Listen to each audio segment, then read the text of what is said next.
Hello and welcome to the Non-Perfect Parents Club podcast. I'm Emma, a mama of 2 girls, an ex-nursery practitioner and the creator of the Non-Perfect Parents Club. The Non-Perfect Parents Club is all about support, honesty, truths, acknowledging that none of us can be perfect parents because it's impossible, and basically just speaking the unspoken. The only rule here is no judgment allowed. I love hearing people's stories. I love finding out about other parents, their family dynamics, their values and how they tick. So that is what this podcast is going to be. Some great honest conversations about parenting, hopefully delving into some nitty-gritty thoughts and feelings that will make us all laugh, cry and sigh a big sigh of relief.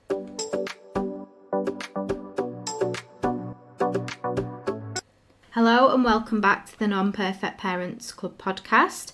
After a massive technical difficulty, today I am joined by Mollie, who I'm going to let introduce herself. Thank you for joining me today, Mollie. Shall we get straight into the questions? Yes, we shall. Okay. So, I'm almost 28. I'm a mother to Aura, who is almost 2. And I'm a newly trained hypnobirthing practitioner. My husband works abroad, so we spend a lot of time away and change in routine and things like that a lot. Okay, so the main rule of the Non-Perfect Parents Club is no judgment allowed. Have you ever felt judged in your parenting, and can you tell us about it? So, absolutely yes. Multiple things, multiple times. I feel like I've got quite a lot to say today on all the questions. But for a start, a massive one for me was breastfeeding. Mm-hmm. All throughout my pregnancy it was, will you breastfeed? Are you going to breastfeed? And then as soon as I had the baby it was, when will you start breastfeeding? And I just had a lot of comments like, you don't want a clingy baby. Yeah. How do you know if she's feeding enough? And I felt confident that she was putting on the right amount of weight and that she was feeding enough. Because at that stage, we didn't really have trouble sleeping because I was just happy with feeding and having 2-hour naps. And I was happy with it. And I just felt there was a lot of comments externally that I didn't need. Yeah. That then would make me second guess myself. I was going to say, how did that make you feel? Did you feel like confident enough in yourself as a mother, or did it affect how you... I did in some ways, but then I also ended up combo feeding, which I did regret. Right. Because I felt like I did it so that my family could join in and give bottles, because I didn't like expressing. Yeah. And then it's hard work expressing, isn't it? I know, yeah. It's... And for me, and because Joe was away for a little bit, yeah, of course, it was easy for me to just breastfeed. Yeah. And I'm a big co-sleeper as well. Yeah. So it wasn't a problem for me to just have like a resting feed and lie in bed with her. Yeah. It was easy. I didn't have to piss about getting bottles and stuff. Yeah.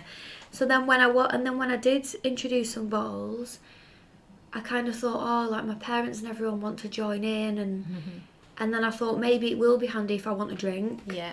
Because then there's that balance of what if I want a night off. Yeah. But then she got really bad constipation, and then you know when you're like, I knew I should have trusted my gut.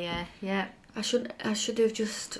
And what's one glass of wine going to do anyway? Yeah. And then I also found a lot of pressure off people to have a sleep in through the night from such a young age. Mm-hmm. Which the first few months didn't bother me. I was just running off. I was high on oxytocin, which is the love hormone. Yeah. Which you get a lot when you're breastfeeding. But then she cut her first 2 teeth at 3 months. Right. And by 9 months she had 6 teeth. Wow. So we just weren't sleeping. You know, you can try all the Calpol and all the Ambisol in the world, but if they're in pain and they just want cuddled, you know.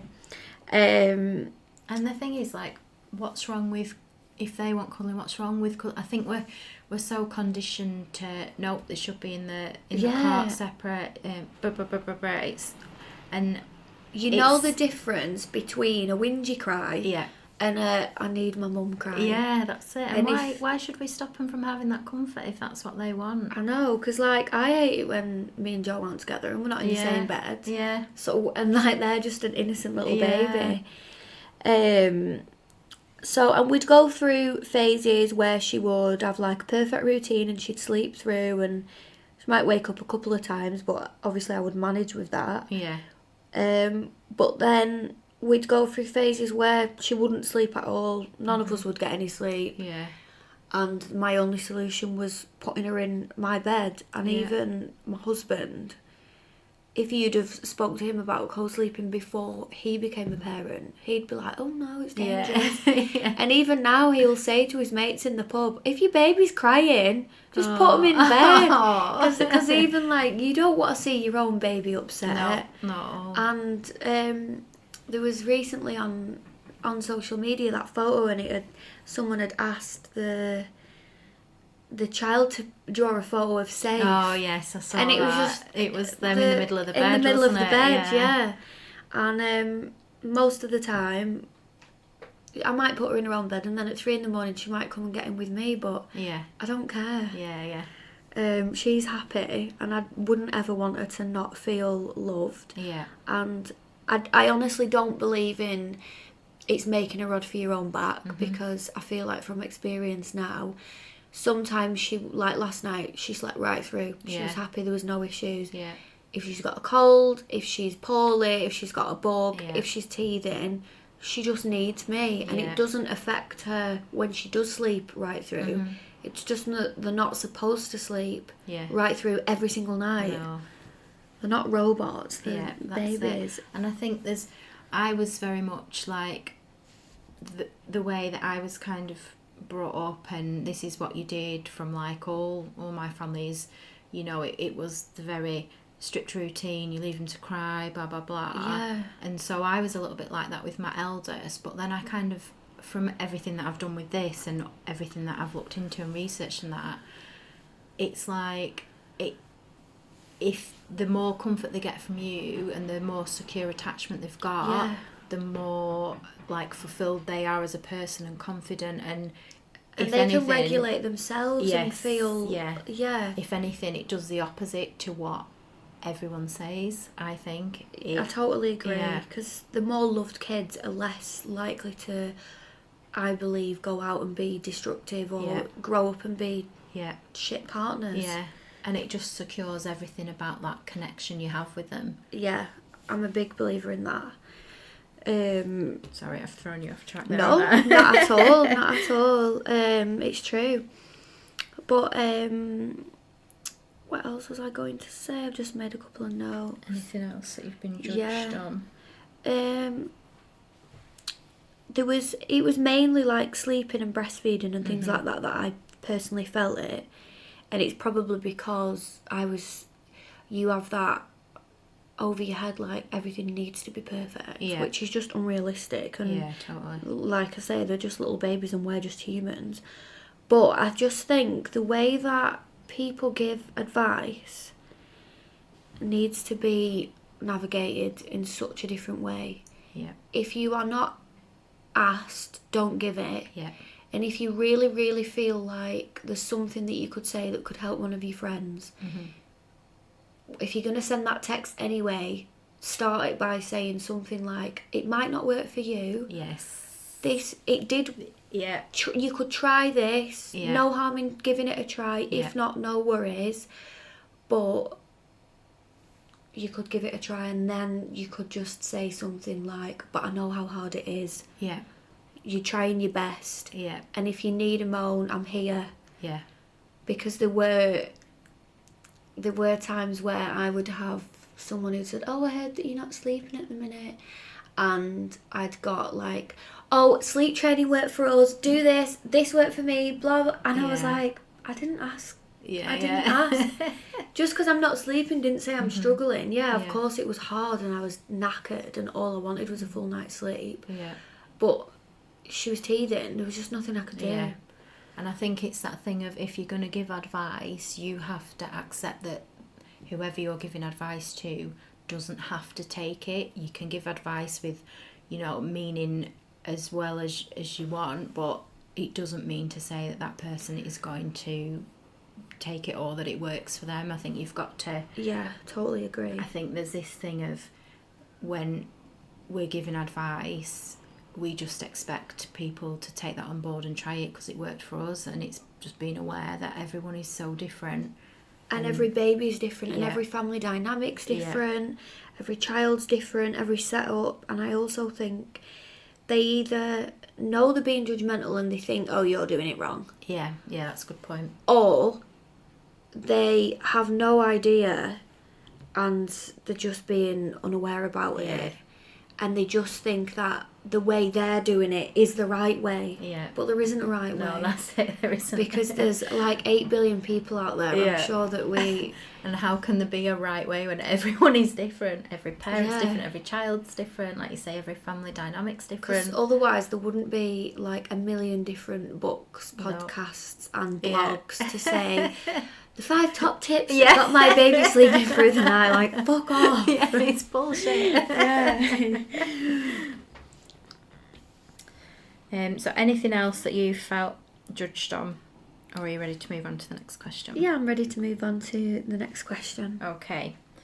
How do you feel about parenting? Good, bad? Has it changed you? Have you any regrets? So everyone always says that's quite a full-on question. There's lots of bits to that, but It there you is, but I respect that there's a lot to it because I feel like I've got quite a lot to say. go. Okay. So I'm very grateful to be a mum. Mm-hmm. It is hard. It is time consuming. Sometimes I just need a minute, which Yeah. I'm sure we all do. And I'm probably guilty of not saying it enough. Mm-hmm. Because I think we're all guilty of just not asking for help Yeah. when we need it. I think it's way more intense for mums. Mm-hmm. It's super tiring. However, I do feel like it's changed my life for the better because I've got more self-boundaries. I've got more of a routine for myself. My priorities in life have changed. Mm-hmm. I love how me and my husband parent together. And before I had Aura, I was just all over the place, and Yeah. I'd be doing this with my friends, doing that with my friends, going here last minute, Yeah. not really eating healthily, not focusing on anything, whereas I do feel like having her has forced me to prioritise myself Yeah. so that I can be a good mum for Yeah, her. yeah. And it's like sometimes you needed them more than they need you. Yeah, totally. Even though it's so hard, Yeah. you just... And I think she's brought out like the best in me because I've definitely changed. Yeah. I'm a total different person, Yeah. but for the better, I think. Mm-hmm. So for the regret part of the question, I regret putting pressure on myself to be perfect. Mm-hmm. Nobody talks about mum guilt when you're pregnant, Yeah. and it's one thing I do struggle with. I feel guilty for everything. If there's any sort of like, even though I know deep down sometimes she might just have a cold so she's not settling tonight, Yeah. I'll think, it's because I didn't take her out this morning. It's because I've sat on the Oh. sofa. Yeah, and then I'll just think, and even Joe will say to me, she's just a baby, like, it's fine. Yeah. Like, you're a good mum. But then Yeah. sometimes I'm just in my own head of like, but it's my responsibility. I should have done that. And I should have taken her out so she had a nap at 12. But like, if she didn't nap at 12, so what? Yeah. And I can look back and say that. It's just Yeah. at the time when it's 9 o'clock at night and your kid's bouncing. And you're in that moment. And you're like, please just go to sleep. You just think, it's all my fault. And then in the morning, you have your coffee and you're fine. Yeah. Yeah. Or you might not be. Yeah. But, so yeah, I just need to stop feeling guilty for just the little things and remind myself and all the other mums, I'm just a human and she's just a little person. Yeah. And every day doesn't have to be the same. Yeah, that's it. And I think that's probably a really key point there as well, because I mean, you hear comments and stuff, but I've never actually heard it said like that before. Like, Okay. every day is different, isn't it? Not Yeah. every day is going to be the same, and we put these routines on our children and on us, Yeah. and it's impossible to sustain, isn't it, really? Yeah, it is. We're not like military institutionalised. And going off topic a little bit as well, I think even like with eating, sometimes you might think, oh my god, they've not had enough veg today. Yeah. But then sometimes, but sometimes we just don't have a big appetite. Yeah. Because like, I think that is one thing I've stopped stressing over, because I know one day she'll eat loads, because I am lucky she is a very good eater. She's got a good appetite and she'll eat whatever's in front of her, but sometimes she just might not be as hungry as others. Yeah. And I think just being like, well, sometimes I might not want spaghetti bolognese. Yeah. So, and I can't ask her if she wants that. Yeah, that's so I think we just put pressure on ourselves. We do.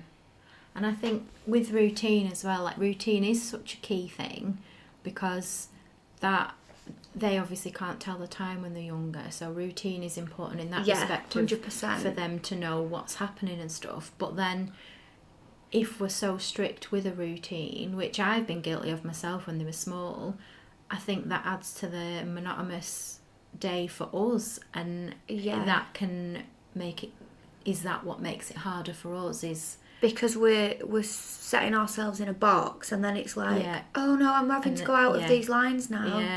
Yeah, because then you're restricting yourself almost.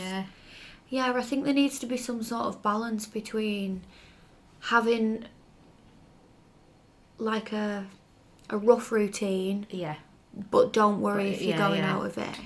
Yeah, because I love routine for myself, especially because, like I said, before becoming a mum, I didn't. I was self-employed and I worked all over the shop, and I don't think it was good for me. Whereas now I love knowing where I'm at. I like having her in nursery a couple of days, just so that we like have them days where we get up. I think it sets us up for the rest of the week. But then at the same time, if there is that one night that she doesn't do the bath bottle in bed, don't stress about it. Don't stress about it. Because, they're not going to remember that, are they? No, that's it. They're just going to remember, I was sat watching Rapunzel with my mum, buzzing. That's it. And I think sometimes you have to look for those key moments like that. Like, I'm a bit of a nightmare with routine and time and stuff, and I think because we need it for our mental health. Yeah. And it's good to have a bit of structure. Yeah. And I guess sometimes I probably take that structure a little bit too far. But like you say, it's those moments that aren't the routine that they'll remember. Yeah. And I often have to remind myself of that and think, oh no, like one of the big things for me is I want them to remember stuff like that, and that's what I want them to look back on their childhoods and think, oh, we did this and we did that. I think it's good in ways, because I'm just going off topic again, but I respect that my mum had certain routine and rules with us. And she was so strict in some ways, but then not in others. Yeah. And now I understand that, because it was like, you were polite, and if we were in public, we said please and thank you. But then there were certain things that, not that she wasn't bothered, but she'd kind of let us play and let us go wild. And then I think you understand that she wanted us to go to bed at a certain time so that we were up for school in the morning. Yeah. So I understand that now as a parent. Yeah. Okay. Anything else to add to that question? I don't think so. No? Okay. Is there anything in your life that has shaped how you parent that you're happy to talk about? Any situations, circumstances that have affected this? Yeah, so I feel like I could say a lot on this. I'll try and not go off too much, because I feel like this question could be a podcast in itself. Yeah. But I'm very, very grateful to have a loving family with a lot of women in it. And I've learnt a lot from all the women in my family, especially my mum, who I'm lucky is like an amazing mum. And I spent a lot of time helping with my little cousins growing up, and I loved being like the big cousin, helping with the nappies and playing with them and being a little busybody, and I loved it.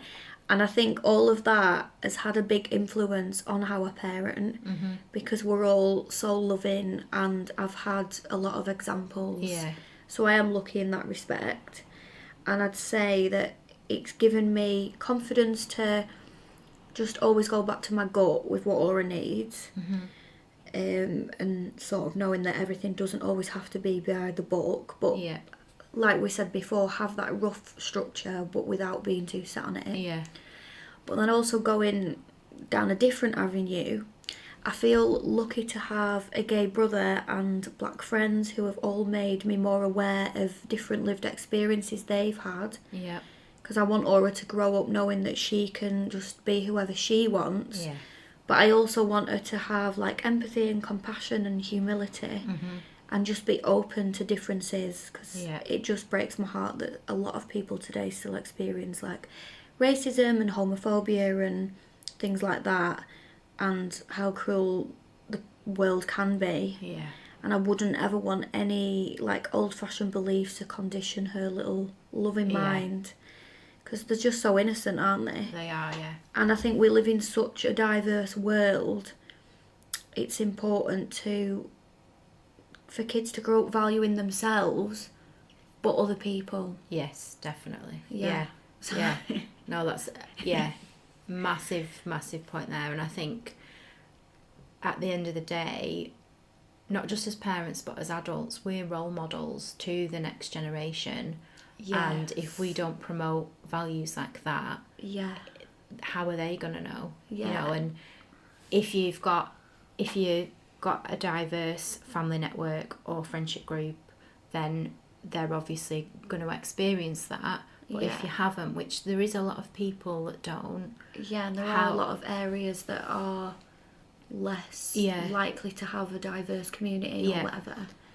If children aren't seeing that, they're not, you know, if it's not promoted to them and in the right way,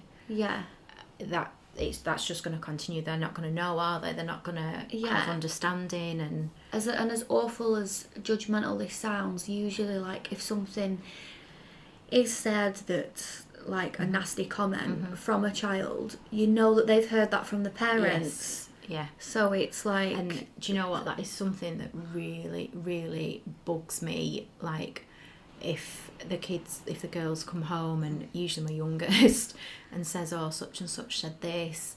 And I just think, like, well, where have they got that from? Yeah. And why are they even saying that? Like, if I found out... Cause my girls aren't innocent by any means, but if I found out they were saying something like that, like, well, you know, something horrible... I would be pulling them up on it and explaining and saying, you know, you don't say that to other people. Yeah, because if they're doing it unintentionally and it's kind of like what they've heard, and then you can pull them and correct them on it. Yeah. But then when a child is doing it intentionally to hurt someone, that's it. Yeah. Yeah. And obviously that's just probably a lot of lessons and things that you have to go to being a parent. Yeah. Because you're not just a mum, are you? You're a teacher, a nurse. Yeah. And everything else, a cook, a cleaner, everything that goes with it. So, there's a lot. Yeah. No, lot to be aware I really of. like that answer, yeah. Thank I think you. that's, I don't think anyone else has talked about, like, diversity like that on the podcast yet. We've had, like, snippets and stuff, but, yeah, I think that's a really important point. Yeah, because even just the conversations that I have with my brother's friends and the people, like, in the gay community... It just opens your mind up, and I think it's made me a lot more empathetic to certain situations, and not closed-minded by it or ignorant to it. Yeah, that's it. Okay. What is your biggest value when it comes to parenting? So, when it comes to parenting, my biggest value would be like teamwork, and I either get a lot of support of my husband or my mum, and I couldn't do it without either of them. If we're away, it's usually just me and Joe, and if I'm at home, my mum does spend a lot of time with us in the UK, and I'm so grateful to be in a position where I've got them. And even though I spend so much time just me and Aura, and I'm obviously her primary carer because my husband works, and I am lucky that I don't have to be employed right now, and I do want to be at home with her. I think you still need that support and that teamwork when it comes to parenting. I feel for anyone who is a single parent, because it must be hard. because there are like times in the middle of the night where Aura might just be unsettled and I don't want to leave her. So Joe, he might not know what she wants, or he might just, I might say, can you just go and get her a juice, and then I don't have to leave her then. And I'm I say I'm lucky, but I suppose that's what parents are for, aren't we? That's our job, to work together to find what she needs. And same when I'm in the UK, like my mum might be tidying up downstairs while I get her in the bath, and I just think without even just little things like if I am putting her to bed and I'm knackered and it's been a long day, just having someone to bring you like a glass of juice upstairs, because it's only when you're in the house on your own you think, oh, if only someone was here now, or you drop the dummy and you're like, where is it? Where's the emergency one? And you just need someone else to root it from down the side of the bed. And she's not like a hard baby. I think she's a good little girl, and she's easy. But there's just them moments where you need someone else. You always need support. It doesn't matter what's going on or what your child's like. You always need that support, don't you? Yeah. Definitely. I think I saw on, I don't know if, will it have been your Instagram or something like that? I think I'd seen a picture, I can't remember when it was, and had your mum tidied up your front room or something for you? Yeah. And I saw that and I just thought, oh, that is so lovely. Yeah. And everyone needs support like that, don't they? Like, I really feel for the people that don't have that kind of support. Yeah, I am lucky, because like there was just toys everywhere. There was probably like Weetabix smudged into the sofa. Like, obviously we like a clean house, but it's not always realistic, is it? And going off topic a little bit, I'm very big into like skincare and looking after myself and like just feeling nice about myself. But lately I feel like my self-care has become washing up before I go to bed, so I don't have to be stressed in the morning, because on the days that you don't, you're like, oh, I wish I'd have done that. That's me all the time. Even though sometimes you just can't be honest. And then also, even on the days that you don't get a chance to do it, just stop picking at yourself. Who cares? That's it. Okay. So much to say. There is. Could talk all day. I know. What has been your biggest challenge so far? So 2 things came up for me for this topic. The first one is teething. Okay. It was the hardest for me personally. I don't know if it was a combination of that's when I'd stopped breastfeeding, so maybe she weren't sleeping as good. And I wasn't having that automatic, just put her on the boob. That just helped me so much from the start. And we were just sleeping fine then. And I was, like I say, I was high off all the oxytocin. We just was in a buzz. But because she was teething so much and she had a lot of teeth very young, there was just... It felt like I didn't sleep for like 3 months. Oh, God. I remember Joe's nana saying to me, and because I just didn't really talk about it, I would to some people, but I wouldn't ring Joe's nana and moan about it. But she said to me, oh, she's doing well, isn't she, with her teeth? I said, Ellen, I've not slept for 3 months. I was like, well, I mean, she's doing as well as she can. But she's doing well, I'm not. I've been like crying in the night, like, what am I supposed to do? And then obviously everyone says, give them Ambisol, give them Bonjela, give them Calpol, and it does work. I suppose it helps a bit. The biggest thing for me would be, as well, just while I'm on this topic, I would give her a little bit of Ambisol because she wouldn't have her bowl because her teeth was hurting so much. And then I would put some Calpol in her juice and then get it in her, and then we'd manage to get a few hours sleep then. Oh, God. But yeah, that was hard because, like I say, just not sleeping. I think when you're not sleeping, it just makes you so emotional, doesn't it? Yeah, it does. It just affects everything, doesn't it? And I think you'd be lying if you say, like, as a mum, most of us take everything personal, don't we? Yeah. So then when you're tired and then you take everything personal, you're just an emotional wreck. And then my second thing on this topic is reminding myself it's okay to have things for me. And I don't know why I feel so guilty around this area, because all the women in my family have always worked. But because I've been doing a lot of training on like birth work and hypnobirthing, and I've had a lot of assignments and coursework and things to do lately, I feel guilty taking time out from being a mum for myself, even though it gets me so excited and I know it's a good thing. I'm like, it's just that I suppose goes back to that whole patriarchal, we should just sit at home and deal with it.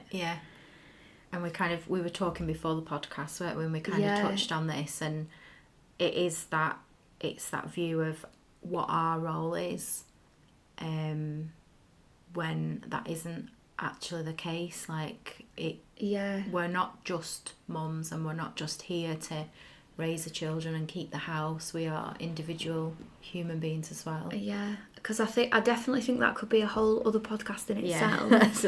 But I think one thing into parenthood and being a mother, I think even though all I wanted for so long was to get married and have kids and things, and not that everyone should do that because it's not everyone's path. But then even though I absolutely love it, and I love being at home, and I love being able to like make a nice tea for us all and spending all the time with her, sometimes I get in my own head and I think I don't just want to be the wife. But that's my own belief that the wife just sits at home and does this. And I definitely get in my own head about that.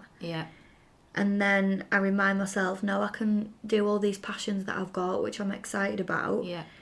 And also try and remind myself that I do want to work hard on this new venture that I'm going into, because then I want my daughter to grow up and do what she wants. Because then if you're not fulfilled, you can get a lot of resentment. And I think it's that thing as well, isn't it? If you feel fulfilled and you're doing stuff that you love as well as being a mum, like, you are a better mum then, because you feel better about yourself. It brings a whole load of stuff for you as an individual that then helps you not just as a role model but as a parent as well. And I don't think that's spoken about enough actually, because it's either you're just like a workaholic mum or it's very like polarised, isn't it? There's no very one or the other, isn't it? And I think for like, even though our paths are different but similar, as in our work is kind of slotted in, you just want to like forge your own path and know that I don't have to like do what she's done or do what they've done. I can just try and balance it on my own journey. And I mean, it's like we were talking about before as well, wasn't it? That balance when you're creative like we are. It's really hard to even find a balance, because you're being mum, but then your brain doesn't kind of fit into being mum and having your free time. Your brain just works all the time. Think on Monday when she's at nursery, I'm going to get a really good idea for the business to do this. Your brain does it on a Thursday night when they're not going to bed. You've not made tea and you've probably ordered a pizza, the house is a mess, and you're like, oh my god, I've got this really good idea, everything's flowing, they're kicking off, and then you just sat there thinking, oh, I really want to do this.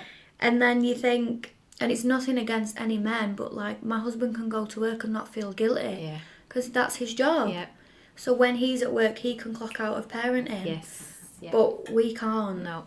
And I don't think that's anything we can change. I just think it's just in us to worry about everything all at the same time. And me and my husband have this, let's say, a conversation all the time. Conflict. I maybe have the conversation at him about how he can just go to work and he's not thinking about, oh right, well I've got to finish work at this time to do pick up, I've got to then go here and got to slot his work in. They don't have that anticipation. No. And I think it was maybe, I don't know if it was a school holidays or the first teacher strike maybe, but the girls are off. I mean, my eldest now, she can kind of sort herself out, but obviously my youngest can't.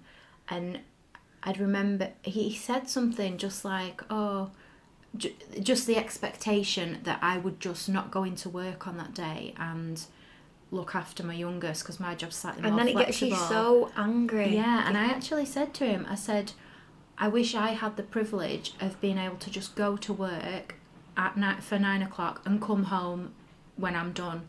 Because I can't do that. I have to not only slot my hours around the school run, but also around anything else like days off and school holidays and stuff. Accommodate your job. Yeah, which I think. And I don't think it even entertained that thought. Like sometimes I don't know if they're gonna listen, but sometimes I think they forget to appreciate that. Yeah. And I did listen to, it was a video I saw on Instagram, and I think it was Michelle Obama, and she'd said something that their marriage was great, and she said, and it wasn't that parenting was hard or that it made them not love each other. She'd said something like, before motherhood and parenthood, she would go and see her friends, and if he was working away, she'd make herself busy, and if he was going for a haircut, she would do this. And it was so true what she said, and then when you're both parents and you're at home and they're going, oh, I'm going for a haircut. Yeah. And then you think, oh. Yeah. Oh, right. Yeah. I've been in the house all day, and you're like clinging on to those. Yeah. They'll be home in a minute. Yeah, I won't be on my own. Yeah. And then they come in and go, I'm going for a haircut. And you think, if I was to book in a hair appointment, I would arrange childcare. Yeah. Or I would probably 2 weeks in advance say, on Saturday when you're off work, do you mind if I book in for that? Don't we? And then they just get home from work and say, all right, love, I'm going for a haircut. Yeah. And you're like, no. And even times where when she was teething and I was struggling, and I'd say, oh, we need a bit of shopping. Because when we're away, I don't have my licence there at the minute, which I am getting. I would say, oh, we need some shopping, and he would say like, oh, I'll just get it on the way home, and I'm like, no, I just need to get out of the house. I want to go and get it. And because I'm so used to having that independence of just having an hour out the house. So I mean, there's lots that we could kind of... There's loads. So, like you say, that's a different podcast. Yeah. Maybe we should do that. Maybe we should set that up as well. And definitely. Because I think that could be a really good one to do. But yeah. Before we go off on swiftly a tangent. So, last question now. What do you wish you could change about parenting in general, as in for everyone? So, I'll admit, this is a hard question, as everyone's life is different. No one's circumstances are the same, and no one's children or family dynamic is the same. But I suppose understanding and accepting that in itself is helpful. And I think we just need to take the pressure off ourselves. Yeah. I'm not excluding all dads here, because I'm sure there's plenty out there who do just as much as mums, but majority, when it comes to parenting, it is us mums that just know, quote unquote. So we tend to do more when it comes to that parenting role and the motherhood role. And I think as mums, we need to just take the pressure off and stop comparing ourselves, which I suppose we've spoken about already, and just remind ourselves that not everything has to be perfect. I've actually, becoming a parent, I've started to hate the word perfect, because you realise that nothing is. Everyone's perfect is different. And I just think each parent needs to figure out what works for them and stick with that. And if the children are safe and happy and loved, do what works for you. Because otherwise you can just beat yourself up, and I think we all do that, especially when we're tired. Definitely, we all do, and we see other people, don't we, and see what they're doing, and we kind of think, oh, do we need to do that? Are we doing it right? And like you say, just to quote you, I think that's really, really good, that everyone's perfect is different. Yeah, definitely. Because I've just lost the thought I was going to say there. What was I going to say? I just think because every child is different, it's good to get advice and it's good to read certain things, but sometimes you do just have to just do what you're doing. And Trust your instincts. yeah, and that's what I was going to bring up. Like, mums getting overstimulated. Yes. Oh my God, that could be a whole other I podcast know. as well, couldn't it? Because that is just like... That's a huge thing, isn't it? That I Yeah. don't think is talked about as much either. Yeah. Yeah. Oh, amazing. Thank you very much. If you've enjoyed this episode, please don't forget to follow, review and share with other parents you know. You can now listen on Apple, Spotify, Amazon and I think Google. I just need someone to check that for me, so let me know if you can find me on Google Podcasts.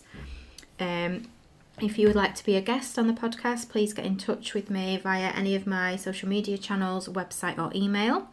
Thank you, Mollie, for joining me on today's podcast. It's been great to have you. And thank you to everyone for listening.